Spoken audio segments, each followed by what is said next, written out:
Hi guys, good evening. Bigg Boss. So இப்போ தான் நம்ம சொல்லிகிட்டு இருந்தோம், ப்ரோமோ ஒன்று தான் விட்ருக்காங்க, ப்ரோமோ 2 இன்னும் வரலன்னு. ஸோ ப்ரோமோ 2 வந்தாச்சு.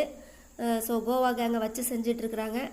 ஸோ எல்லாருமே இதான் ஜாக்குன்னு தர்சிகா, ஆனந்தி எல்லாருமே சேர்ந்து எல்லாருமே அவங்க பாயிண்ட் ஆஃப் வியூ எடுத்து வைக்கிறாங்க. ஸோ கோவா கேங் இன்னைக்கு இந்த தடவை நல்லாவே மாட்டிக்கிச்சுன்னே நம்ம சொல்லலாம்.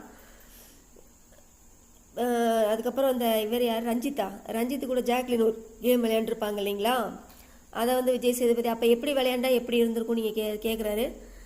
அதுக்கு ஜாக்லினால் பதில் சொல்லவே முடியல, அப்படியே நிற்கிறாங்க. ஸோ என்னை பொறுத்தளவு என்ன அப்படின்னா, கோவா கேங்க்கு இந்த தடவை நல்லாவே செருப்படி தான். ஸோ இனிமேலாவது திருந்தி கேங்கு ஃபார்ம் பண்ணாமல் இண்டிவிஜுவலாக கேம் விளையாண்டாங்கன்னா நல்லாயிருக்கும். ஆனால் இந்த ஒரு திட்டு ஒரு இது பண்ணுறது வந்து அவங்களுக்கு இனி வந்து ஒரு பாடமாக இருக்கட்டும். விஜய் சேதுபதி பாரபட்சம் இல்லாமல் கோவா கேங்கை வச்சு செய்கிறாரு. ஆனால் அவர் பொண்ணு அப்படிங்கிறது வரும்போது